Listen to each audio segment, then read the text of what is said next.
नमस्ते सबैलाई म आज तपाईहरुलाई यस्तो किसिमको ठूलो बोर्डको बारेमा जानकारी दिन गइरहेको छु। यस्तो ठूलो प्यानल छ, यस्तो छ।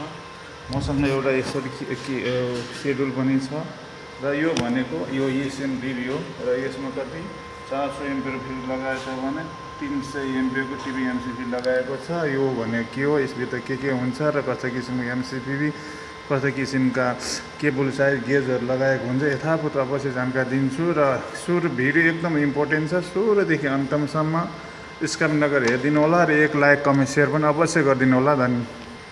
अब हामी आज जान्छौँ आज टपिकतर्फ। टपिकमा लेखेको छ ESMDB। ESMDB भनेको इमर्जेन्सी सब मेन डिस्ट्रिब्युसन बोर्ड, यो प्यानलको नाम हो र यसमा चाहिँ सप्लाई फिड फ्रम EMDB यतिबाट भनेको छ। EMDB भनेको इमर्जेन्सी मेन डिस्ट्रिब्युसन बोर्ड, यो चाहिँ सब मेन डिस्ट्रिब्युसन बोर्ड। यो चाहिँ यसमा पावर सप्लाई चाहिँ ठुलोबाट आछ, इमर्जेन्सी मेन डिस्ट्रिब्युसन बोर्डबाट आछ र यसमा 300 एम्पियर को MCCB लगाएको छ। MCCB भने मेन सर्किट ब्रेकर हो, मेन केस सर्किट ब्रेकर हो र यसमा चाहिँ 12 वाइ TPN भनेको 12 यसमा बाहिर सप्लाई जाने छ, 12 वटा ब्रेकर मात्र बाहिर सप्लाई जाइन्छ र TPN भनेको 3 फेज प्लस न्युट्रल। अब यहाँ हेर्नु 400 एम्पियर को छ। म अब यसभित्र मसँग एउटा पनि छ, यो चाहिँ यसको यो भित्रबाट सप्लाई कहाँबाट आएको छ, कतिको बाहिर गएको छ भने यथावत जानकारी दिइरहेको छु। सबैभन्दा पहिला हेर्नुस्, यो चाहिँ केबल आएको छ बाहिर EMDB बाट, इमर्जेन्सी मेन डिस्ट्रिब्युसन बोर्डबाट आएको छ। यसमा हेर्नुस् रेड फेज दुईटा छ, येलो फेज पनि दुईटा छ र ब्लू फेज पनि दुईटा छ र यो न्युट्रल पनि एउटा र दुईटा छ। यसको साइज भनेको छ हेर्नुस् 2R into 4C, 2R into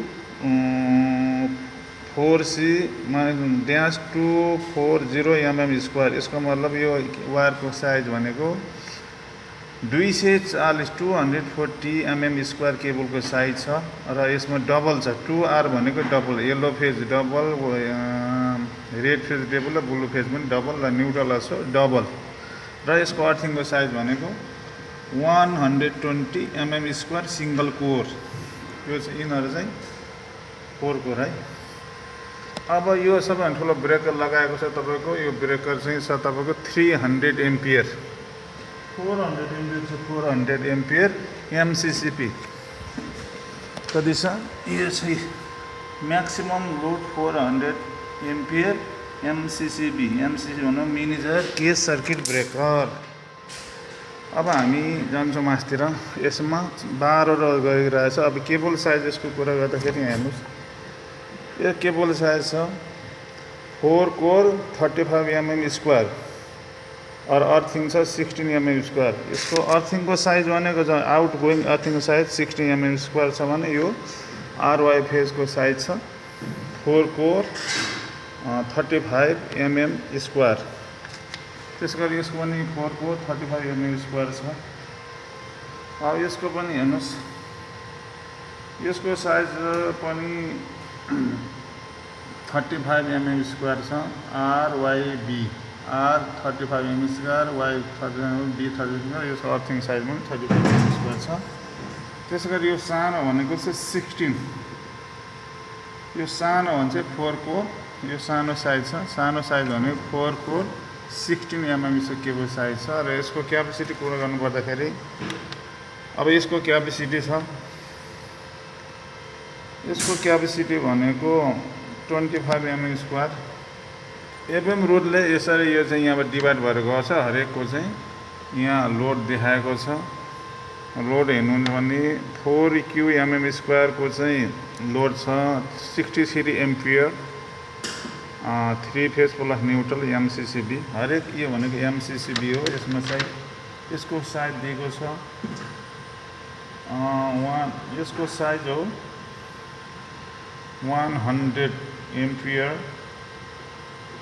TP 3 phase अनि यहाँ major case circuit breaker output छ आउटपुट सप्लाई 25 mA पर कोड 25 mA को केबल साइज र अर्थिङको 16 mm को केबल साइज छ यो चाहिँ गएर अर्को युडिमा गएको छ एफएम रिलले यहाँनिर देख्नुहुन्छ यो चाहिँ यसको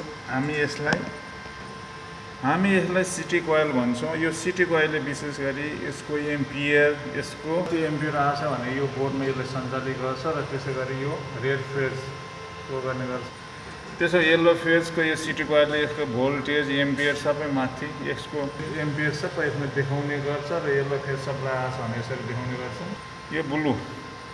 यो ब्लू सप्लाई हो ब्लू फेज सप्लाई यसको पनि यो सिटी कोइल मार्फत यो दुईवटा तारले माथि सानो एउटा न्युट्रल र ब्लू कलर फेज गाडी बाल्ने काम गर्छ र यसमा ब्लू फेजको कति भोल्टेज छ कति एम्पियर छ पावर फ्याक्टर कति छ हर्ज कति छ यथावत कुरा सो गर्ने गर्छ त्यसै गरी यहाँ देख्नुहुन्छ यो चाहिँ फ्युज हो यो फ्युजहरू गएको हुन्छ र यो चाहिँ सानो छ यो सिस्टमको लागि यो सिस्टमको लागि देखाएको छ यो सिस्टम सो गर्नलाई यो देखाएको र यति भन्दै हजुरहरूलाई यो ESMDB सम्बन्धी केही कुरो सिक्नुभयो होला यदि यो हजुरहरूलाई मन पर्यो लाइक कमेन्ट सेयर सब्स्क्राइब गर्न नभुल्नु होला हस् धन्यवाद